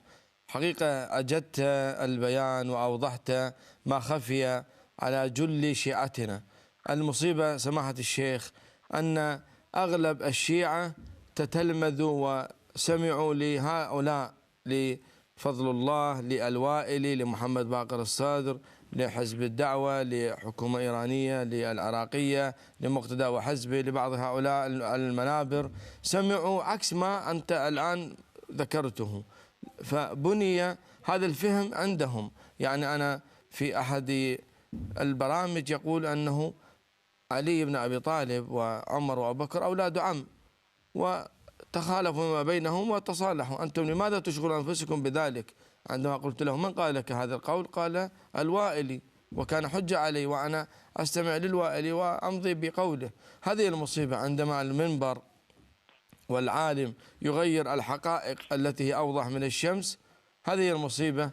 هذه نتائجها يكون الجهل العام على شبابنا وعلى أولادنا وعلى حتى بعض خطباء منابرنا. شيخنا تعليقكم على ذلك؟ نعم سيدنا العزيز، يعني من يدعي أن الإمام علي صلوات الله عليه والزهراء صلوات الله عليها كانا على وئام مع الذين قصبوا حقهم أو حقهما، يعني هذا كلام مكشوف وكلام لا ينطلي يعني على الشباب اليوم، ولا يصمد أمام الدليل. نعم أرى حقيقة أن الشباب، الكثير من الشباب اليوم في الوسط الشيعي على مستوى من المفهومية وعلى مستوى والوعي والإدراك. أحسنت. من التفهم والتعقل، بحيث أن هذه الأمور لا تنطلي عليه. هذه يعني هذا الكلام يعني قد يعني ينطلي على الناس في يعني الأزمنة الغابرة، يعني ربما قبل يعني 50 عاما أو أكثر أو أقل، لكن الآن في ظل هذا الانفتاح وهذه التكنولوجيا التي وأنت تمشي يمكنك استخراج أي كتاب وبأسرع وقت، يعني أحسنت بضغطة زر واحدة يمكنك المطالعة والاستفهام ويعني السؤال. هذه الأمور لا تنطلي. أنا حقيقة يعني رأيت كثير من الشباب، الحمد لله التأثر في مثل هذه المقالات تأثر يكاد أن يكون نادرا، يعني ما شاء الله. يعني كلام ليس له أثر، وإن كان له أثر فهو قليل جدا، ونأمل إن شاء الله أن يتلاشى. إن شاء الله يزول بجهودكم وأمثالكم إن شاء الله شيخ. نعم، وبجهودكم سيدنا. الله يرضى عليكم. الزهراء صلوات الله عليها ومظلوميتها، ويعني حق الإمام أمير المؤمنين حق ثابت، والمظلومية ثابتة بالتاريخ، تاريخهم، وأيضا روايات الأئمة صلوات الله عليهم، ولا يمكن لأحد أن ينكر هذا إلا يكون لديه غرضا. هذا الغرض ما هو؟ اسمه سياسي، إما مصلحة، إما يعني يعني على قولة إخواننا العراقيين قابض فليسات مثلا إلى آخره. يعني أحسنت. أي والله مأجور مسبقا. أحسنتم شيخنا. شيخنا لا ينطلي هذا. أحسنتم شيخنا. هذه الأمور لا تنطلي، وأيضا بفضل هذه القناة المباركة. الشكر لله عز وجل بوجودكم وأمثالكم. فضلكم أنتم طبعا. استغفر الله شيخنا، أقل الناس نحن. أيده الله. وأيضا الإخوة العاملين وجنابكم سيدنا العزيز. الكثير من الأمور اتضحت وبانت، ولا يمكن لأحد أن ينكرها. أي منصف عندما يشاهد ويسمع ويقرأ سوف يعني على أقل تقدير يعني يستوعب، يقول أنا كنت مغشوش يعني قبل، أحسنت، أنا مخدوع كنت يعني نعم مخدوع إلى آخره. أحسنتم شيخنا الجليل وزاحمناكم حقيقة، يعني كان لقاء مبارك ونير وفيه الثمرات الكثير، قد اقتطفت من ثمراته الكثير، جزاك الله خير على ما، وأنا أعلم أنه أعددت ذلك سريعا ولم تحضر حقيقة، يعني حتى أنصف سماحة الشيخ والمشاهد أنه قبل بدء هذا البرنامج أنا تحدثت مع سماحة الشيخ، قلت أن أريد أن أستضيفك في هذا البرنامج، وهذا هو الموضوع. الشيخ مباشرة تلقائيا مستعد وبادر بذلك، لأنه ما شاء الله له باع طويل في العلم، والله سبحانه وتعالى قد خصنا برفقته وصحبته، ورأيتم بيانه وما ذكر من شواهد غابت عن كثير من الأشياء. أحسنتم شيخنا الجليل، وأستودعكم الله في أمان الله وحفظه ورعايته. في أمان الله. أهلا ومرحبا. الله يرعاكم إن شاء الله. والإخوة المشاهدين الكرام بارك الله بكم. أحسنتم شيخنا، الله يحفظكم. الشكر موصول لكم والبركة فيكم في حفظ الله ورعايته. سمعتم الآن سماحة الشيخ ما أبدأ من البيان والقول الذي هو قول فصل، وعلمتم أنه كيف ظلموا الزهراء عليه السلام. وسأقرأ لكم قول السيد المرجع، هذا السيد العالم الذي أنار العالم بعلمه، ولكنه مظلوم مغيب بسبب هذه الحكومة الجائرة، الحكومة الإيرانية هي التي جارت عليه وآذته. هنا يقول السيد المرجع، يقول: نقل لي أحد الأصدقاء بأن شخص ادعى وقال بأن الإمام علي بن أبي طالب عليه السلام فشل، وهذا الشخص هو كمال الحيدري، خرج في بحثه وذكر أن علي بن أبي طالب فشل، كما الآن سمعتم أن محمد باقر الصدر قال إن الزهراء فشلت ولم تستطع أن تطيح بحكومة أبي بكر لعنة الله عليه. وقد بين لكم سماحة الشيخ أن الزهراء لم تخرج حتى تسقط هذه الحكومة، بل خرجت بتكليفها للدفاع عن علي بن أبي طالب ولمنع قتله، ولولا تدخل الزهراء وخروجها لقتل علي بن أبي طالب سلام الله عليه بغدرهم وبسيوفهم. فهنا يقول السيد صادق الشيرازي والعياذ بالله، وللرد على ذلك نقول: إذا كان هو المنطق، إذا كان هذا هو المنطق في الاستدلال، فنقول الله تعالى فشل أيضا والعياذ بالله، لأن أكثر عباده لا يؤمنون به. فحاليا عدد عباد الله في الأرض قرابة 7 مليارات، فكم منهم مؤمنون بالله جل وعلا؟ وهل هذا هو فشل؟ هذا السؤال من سماحة السيد المرجع، أم أن هذه مغالطة وليست منطقة؟ هذا ليس من المنطق، لأنه المقدمة فاسدة فالنتيجة فاسدة. فإن رسول الله صلى الله عليه وآله والعياذ بالله فشل أيضا، إذا على منطق هؤلاء محمد باقر الصدر وفضل الله والوائلي وكمال الله حيدري. فهنا أيضا رسوله صلى الله عليه وآله فشل أيضا. أخ محمد خلي الأرقام الهواتف وأنا أتكلم في ذكري ما ذكر سيد المرجع حول الفشل. فهنا يقول: إذن والعياذ بالله حتى رسول الله صلى الله عليه وآله فشل أيضا والعياذ بالله، لأنه أسس أساسا قد غيره من بعده أبي بكر وعمر، وهذا التعبير باق إلى يومك هذا، حتى العلماء وغيرهم يعتبر أنهم فشلوا، لم يصلحوا حواشيهم وأولادهم وغير ذلك. وإذا كان هذا هو الفشل، فتقول إذن لا يوجد ناجح في التاريخ أصلا، لأنه تستطيع أن تنسب كل شيء إلى فشل أناس إلى القائد، فشل الرعية إلى المصلح وهكذا. فهنا يقول إذا كان هكذا فيكون الفشل في الكل ولا يوجد في التاريخ ناجحا. أهم ما يجب أن نقوم به حاليا هو الاهتمام بشريحة الشباب وتربيتهم وفق تربية أهل البيت عليهم السلام. فهنا نصيحة من السيد المرجع للشباب بأن يتفقهوا ويتعلموا ويتنوروا بنور آل محمد عليهم السلام، ولا يستمعوا لتلك الأصوات النكرة النشاز أمثال كمال الحيدري وأمثال فضل الله ومحمد باقر والوائل وغيرهم. عليهم أن يستمعوا لأهل البيت عليهم السلام وللعلماء الذين هم أقرب لأهل البيت عليهم السلام، هم الذين يكونون أقرب إلى نهج آل محمد عليهم السلام، ولأقوالهم نستمع لهم، لا نستمع إلى هؤلاء الذين هم أقرب للتصوف لابن عربي وللعرفان الباطل وللبترية الذين خذلوا وظلموا آل محمد عليهم السلام.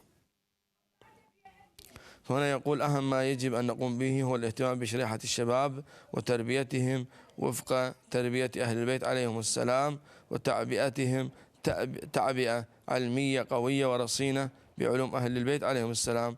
لماذا أيها السيد المرجع؟ يقول حتى لا تنطلي عليهم الأباطيل ولا تخدعنهم الشبهات والشكوك والمغالطات. الآن رأيتم أخي المخرج، تسمعني؟ نعم، يا ريت أنه تخلي أرقام الهواتف، الله يرضى عليكم إن شاء الله. فأخواني، يحتاج الوعي الكثير من الشباب، ويدافع الشباب عن عقائدهم، ويدافع عن أئمتهم عليهم السلام، ويدافع عن دينهم، ويدافع عن علمائهم. فعليهم أن ينبروا ويتصدوا لتلك الأصوات النشاز التي تريد أن تبعد الناس عن آل محمد عليهم السلام وتبعدهم عن الحق، لأن الكثير الآن من الشبهات ترد على الشباب فيتخبطوا من بين يمين وشمال ولا يعلمون ماذا يفعلون وماذا يعملون، لأنه كما لاحظتم أنه أمثال محمد باقر الصدر ويعد هو من العلماء عنده ومن المفكرين، ولكن إن دققوا في كتبه وفي أقواله وفي أفعاله وجدوه من رموز الضلال والمنحرفين. كذلك فضل الله قد أضل جيل بعد جيل، محمد باقر الصدر أضل لعله جيلين، الآن فضل الله الجيل الثاني من بعده أضله، والوائل هكذا. فعلينا أن لا نسمع لهؤلاء ولا نأخذ بأقوالهم، نسمع لأهل البيت عليهم السلام ونأخذ بأقوالهم، نسمع لمراجعنا العدول العلماء المعروفون الذين شهدت لهم الأوساط العلمية والحوزوية، شهدت بعلميتهم وبعدالتهم وبمقامهم، نسمع لهؤلاء. أمثال قلنا المراجع الأربعة في النجف والمراجع الأربعة في قم، فهنا نسمع لهؤلاء ولا نسمع لغيرهم. كل يوم يتصدى لنا مرجع، يوما اليعقوبي، يوما الصرخي، يوما نعم معي اتصال وردنا. نعم أخ وائل من مدينة الصدر، حياكم الله. حياك الله. تفضل حبيبي أخ وائل، أسمعكم. السلام سيدنا. الله يحفظكم ويرعاكم، سلامكم الله يا نور عيني. أنا مقلدين شهيد الثاني محمد صادق الصدر. ونعم. هل محمد صادق الصدر ذاكر عمر وبكر يترضى عنهم؟ أنا يعني تعلم أنه أنا من طلبته ومن وكلائه ومن الذين مضوا في دربه حتى استشهد. أنا لم أسمع أنه ترضى يوما ما على بكر أو عمر أو غير ذلك، بل كنت الذي أفهمه وأسمعه منه أنه يلعنهم يتبرأ منهم لا يذكرهم بخير، حتى يقول الصلاة خلف البكرية أو السنة بين قوسين هي باطلة والفتوى عندي له، وهكذا يعني. نعم.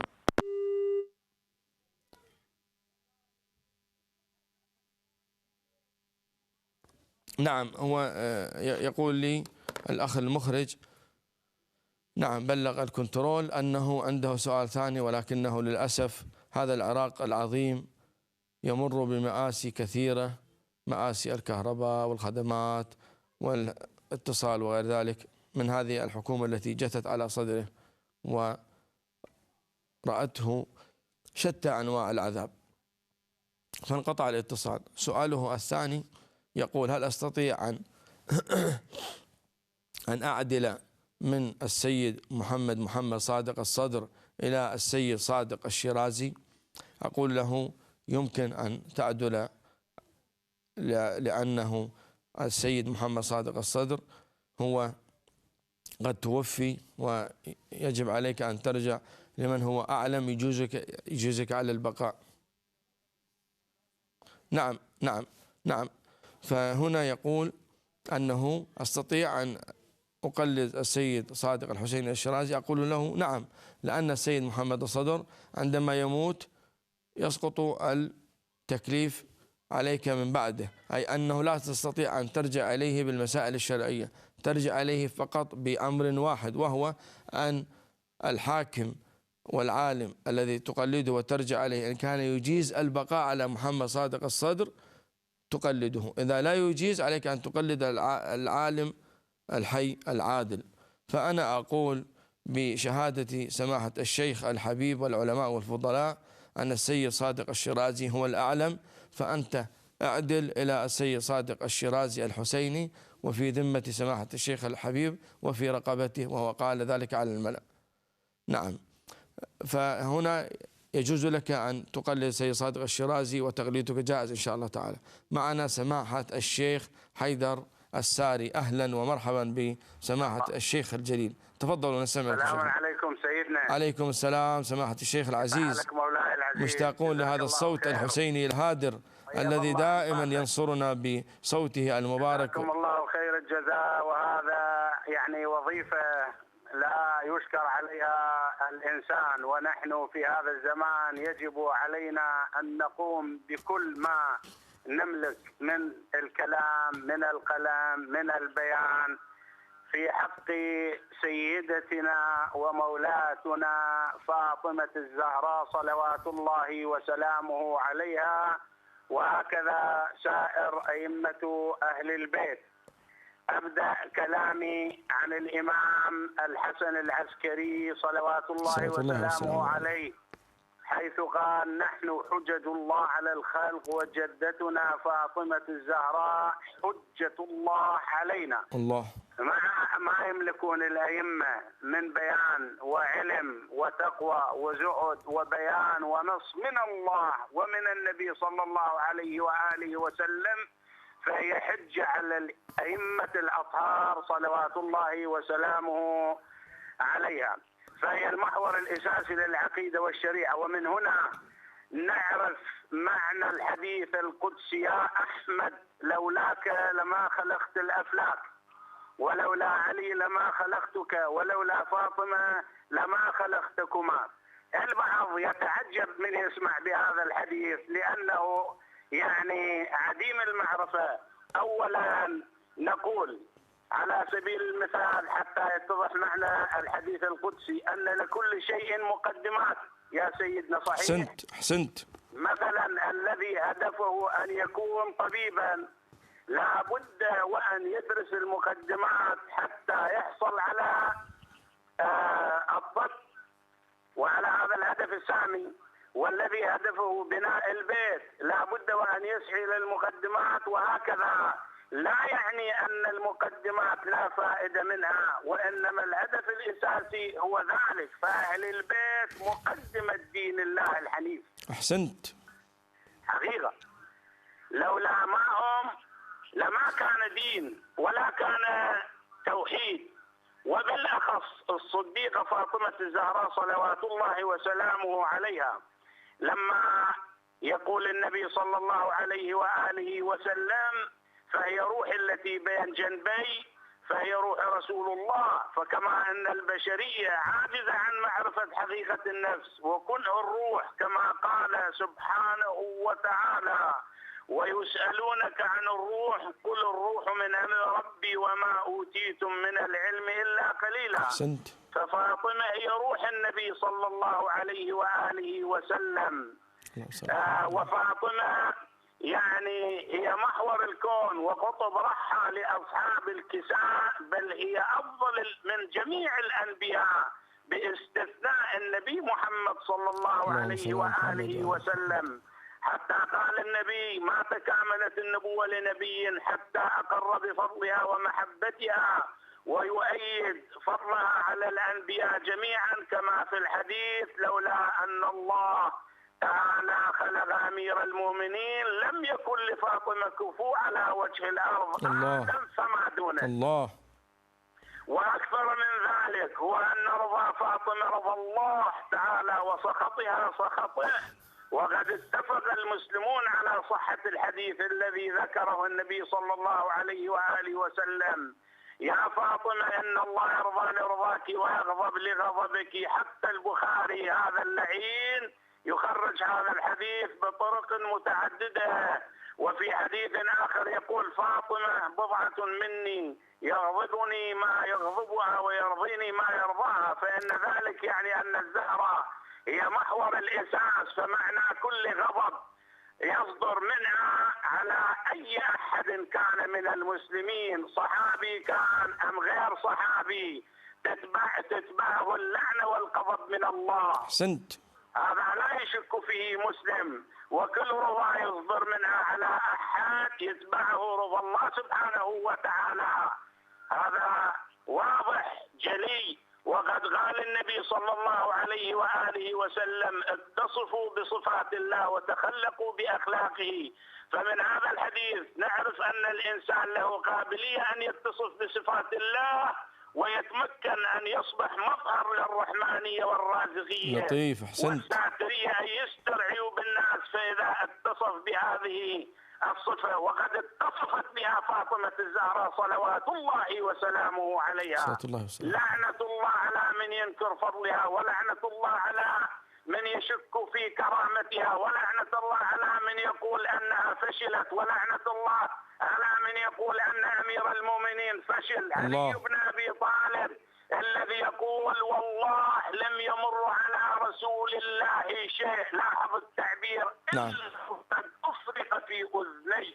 الله الله. كيف يفشل الذي يحمل هذا الكلام؟ والله يقسم في نهج البلاغة يقول: لم يمر على رسول الله ما جاء به جبرائيل من عند الله إلا وقد أفرق في أذنيه. الله أكبر يا علي، سلام الله عليك. كيف يفشل علي بن أبي طالب؟ لكن هو الذي يقول: والله ما معاوية بأدهى مني ولكن يقدر، والفجر والقدر آفتان مهلكتان. أحسنت.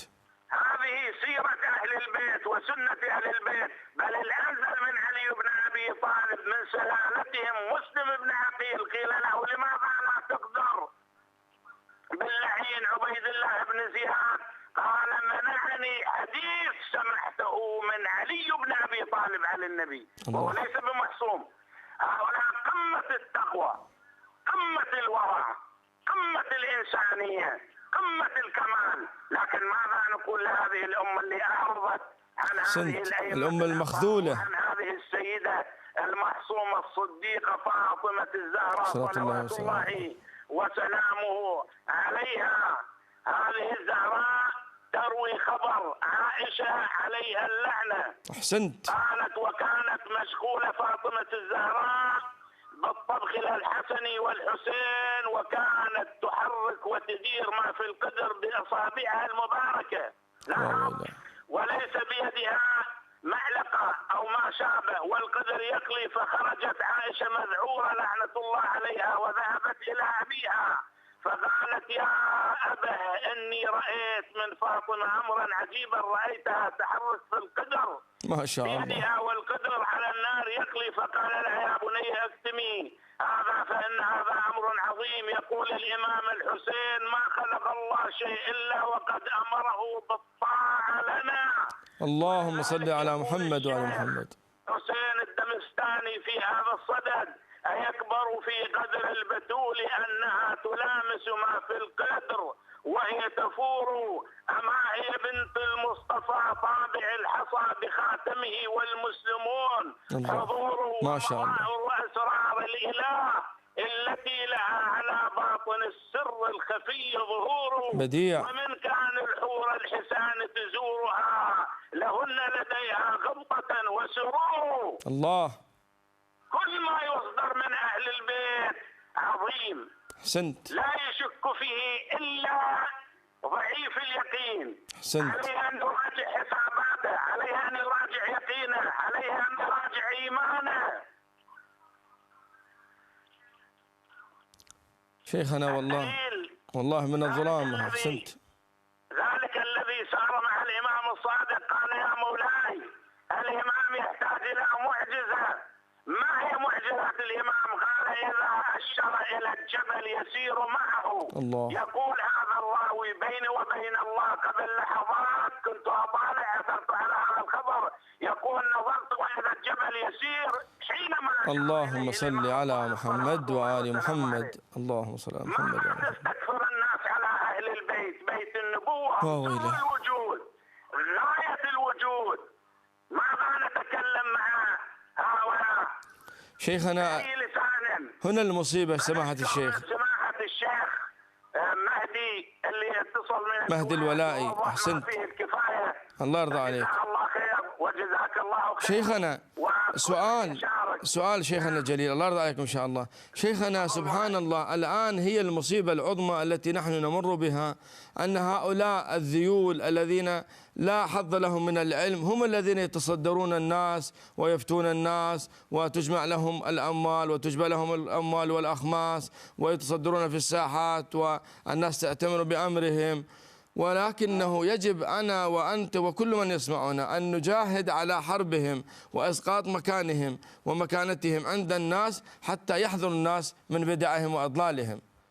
سمعت الشيخ تفضل. جوابكم الأعمال بخواتيمها. الله. هؤلاء خاتمتهم إلى سوء. أحسنت. احتفظ بالله أنا كنت عندما أتكلم مع السيد كمال الحيدري يعرفني كاملا. ما شاء الله. كاملا يعرفني، وكان قاله عندي واتصل به احتراما حينما كان يدافع عن أهل البيت. ما أقعد على له، أقف وقفه وأنا أتكلم معه. أحسنت. ما شاء الله. حينما أتكلم بهذه الكلمات وتهجم على العلماء وتهجم على أمير المؤمنين لعنته وتبرأت منه. هنيئا لك لأنك حر. هدفنا السامي نصرة محمد وآل اللهم صل على محمد وآل محمد. جعلك الله ممن ينتصر به لدينه إن شاء الله. أبي ابني أمي كل ما يمد لي من قريب وبعيد سيد عامي إذا نصب العداء لأهل البيت وخرج منه ما ينافي العقل والوجدان وما تواترت به الأخبار الصحيحة عن أهل البيت، والله يجب علينا أن ندكه دكا حتى يخضع. ما شاء الله. جعل الله إن شاء الله تعالى البيان قرب الناس تهوي إليك إن شاء الله لتبين لهم الحق وتنير دربهم. مولاي لا يأخذ الإنسان معه غير العقيدة. أي والله. يجب بيان العقيدة في هذا الزمان. لو فرضا جنابك وأنا أو زيد أو عمر يملك الوجود كله، هل يأخذ الوجود معه؟ أبدا لا يخرج إلا بالقطن والكفن. يجب علينا أن نأخذ العقيدة، أن نصحح العقيدة للناس، سواء تعرضنا إلى الظلم أو الاضطهاد أو القتل، فيجب علينا أن نشارك أهل البيت. يا أتذكر قول محمد حسين يعقوب هذا الأردني اللي كاتب في عدالة الصحابة له كلمة يقول أي عاقل يترك آل محمد ويقتدي بغيرهم. الله. يترك آل محمد ويقتدي بغيرهم. لذلك حينما أرسلت خلفه المحكمة وهو يدافع عن الزهراء بالليل في الجريدة الأردنية لعله يسمع صوتي والأخوة سمعوا صوتي، قال يا فاطمة نفسي لست أعز من نفس الحسين ولا السلطة الأكبر ولا علي الأكبر ولا أبنائك وأولادك، وإنما الآن بصرت الطريق وأريد أن أدافع عنك. نعم مباشرة الصبح حينما جيء به إلى محكمة العدل، وإذا وزير العدل أخو ملك حسين عمره ما حاضر في المحكمة. شكر لله. عمره ما حاضر في المحكمة، وإنما جاء وسلم عليه. قال هذا محمد حسين يعقوب، من الذي جاء به؟ هذول الجماعة مع المحكمة. قيل له هذا يتهجم على فاطمة، سأل الصحابة ويسب عمر ويسب أبا بكر. اتوجه لهم نفسي هذا الوزير، وزير العدل، قال وهل يشك أحد في مظلومية الزهراء؟ الله أكبر يا زهرة، سلام الله عليك. أنا أجلس وأسمع ما يقوله محمد حسين يعقوب وما تقولونه أنتم. حينما بدأت المحكمة ووزير العدل يسمع، وإذا هذا يدلي عليهم، قال البخاري، قال الترمذي، قال البيهقي، قال ابن ماجه، قال صحيح مسلم، قال الطبري، قال فلان، قال فلان، قال فلان. قال سود الله وجوهكم. اي والله، وأنا ظهرك سود الله وجوههم. اي والله، ظلام الزهراء. يا أخي عرفون الحق، ولكن الدنيا وطمع الدنيا. أحسنت. وأما هذول يجحدونه. عنهم يا أخي سوء العاقبة. احنا لماذا نسأل اللهم ارزقني حسن العاقبة؟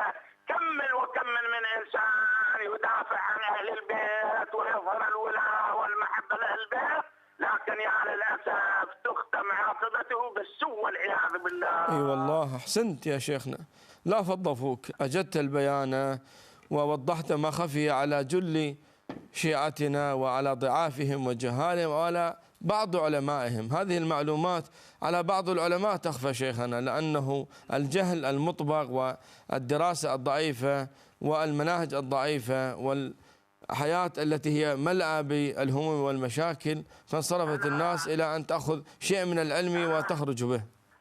أنا أعتذر وكلفتك بالدعاء لي لأنني مريض. حينما أتكلم أحس ريجي يابس بالحقيقة. الله يرضى عليك شيخنا. الآن أكتب اسمكم عند سماحة الشيخ، وإن شاء الله ترى الخير والبركات. بخدمتك حيدر أبو حسين، أنا بخدمتك رجاء لا تنساني من صالح الحال. إن شاء الله سماحة الشيخ، وأنتم كذلك. ولو نفرض أنا أتأخر عليكم بقية الأيام، يعني الحقيقة أشوف التكاليف الاتصال تكلف شوية، بس من هذا. شيخنا، نحن نتصل بكم شيخنا. أنت ضع هاتفك الآن مرة أخرى عند الهاتف وأنا أتصل بك. شرف لي أنه أمثالك ممن ينتصر للزهراء عليه السلام. أنا ما أحتاج أن أتكلم معك شيخنا، ضع رقمك عند الكنترول وأنا أتحدث معك إن شاء الله شيخنا. أنا في خدمتك مولانا. شكرا شيخنا، الله يرضى عنك إن شاء الله. في أمان الله، في رعاية الله، في حفظ الله. أحسنت يا شيخنا الجليل. حقيقة إخواني، اليوم من الرحمة ومن بركات الزهراء عليه السلام، أنا لم أتواعد مع الشيخ أبو حسين الولائي ولم أتواعد مع الشيخ حيدر الساري، إنما الشيخ أبو حسين الولائي كلمت قبل قدومي إلى المسجد لهذه المحاضرة، قلت أنه نتشرف بأمثالكم أن يظهر الحق على هذه القناة، فقبل، ورأيتم ما أنار به قلوبنا وعقولنا. وكذلك الآن الشيخ حيدر الساري لم أتواعد معه، ولكن الزهراء هي التي أقبلت به إلينا، وقد أدلى دلوه، ورأيتم ما أعطانا من الجواهر الحسان ومن المقام والكلام في حق آل محمد عليهم السلام، وكيف تبرأ من هذا الذي هو كان يقف إجلالا عند الحديث معه كمال حيدري، تبرأ منه ولعنه ولا قيمة له وليس له وزن، لعله خف نعله أفضل من هذا، لأن خف نعله يقيه الحر والبرد، وهذا لا ينفعه لا في الدنيا ولا في الآخرة. هذا هو الفرق، هذا الفرق بين الحر والعبد، هذا الفرق بين الطاهر وغيره، هذا الفرق بين العالم والجاهل. فعليكم أن تحذوا حذو هؤلاء الشيوخ الكرام الذين أثبتوا الحق واستدلوا بآيات الله وبأحاديث المعصومين عليهم السلام. علينا أن لا ننخدع ولا ننجر إلى أمثال هؤلاء الذين ملكوا الإعلام وتصدروا الشيعة والأموال، كل ذلك إلى زوال.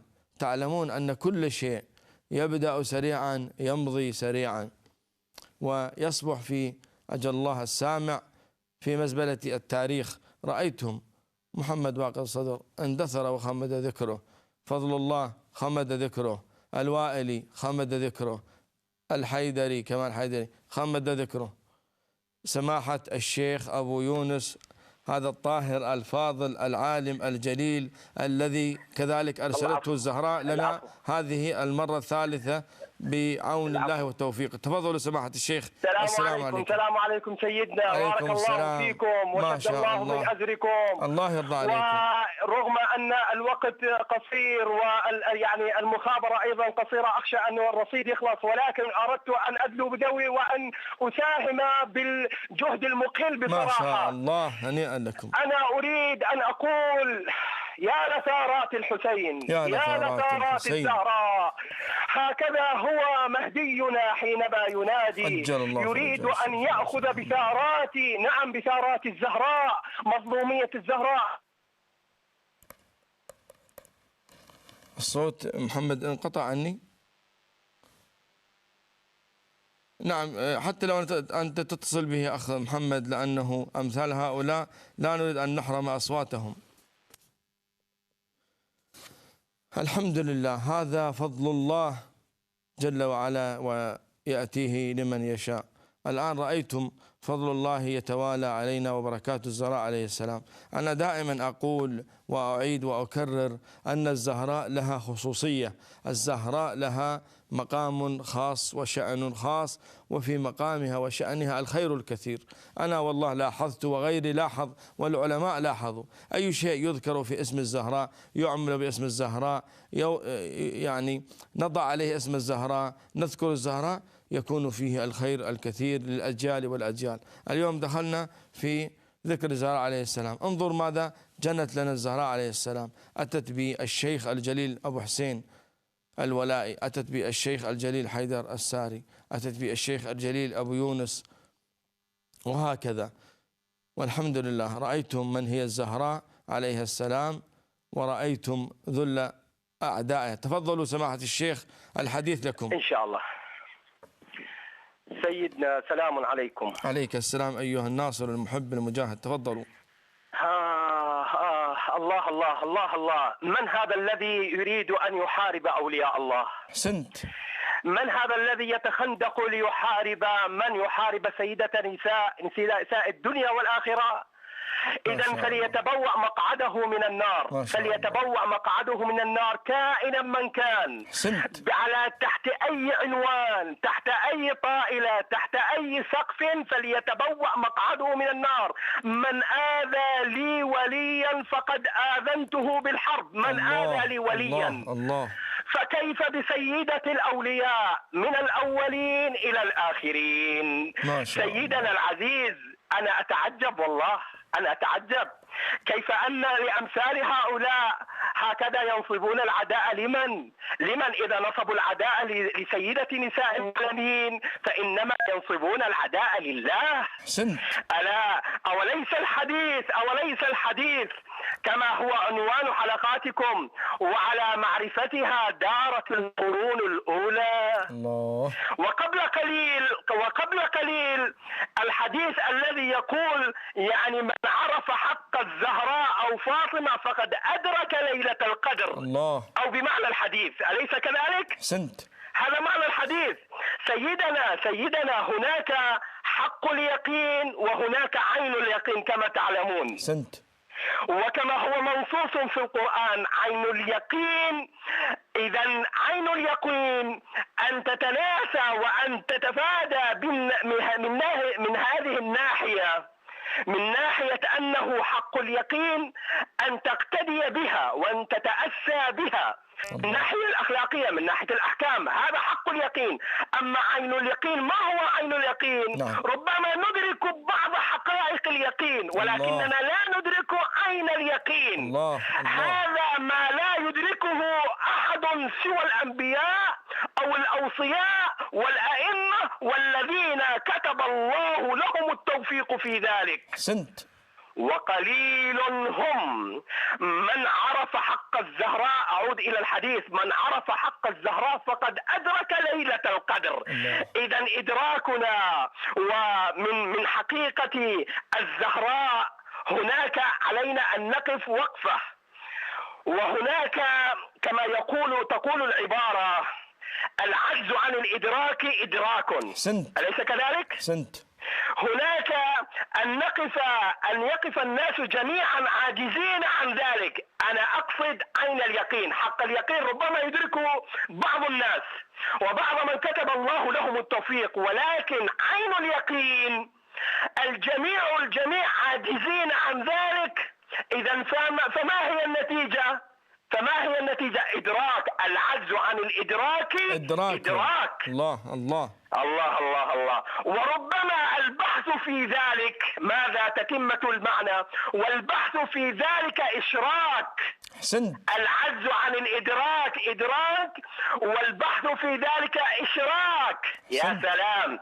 انظر ما هذا المعنى. وربما البحث في ذلك من غير الأخذ بنظر الاعتبار من كل ماهيات سيدة نساء العالمين، بدون الوقوع في التقصير في شأنها الله والإنكار لمظلوميتها.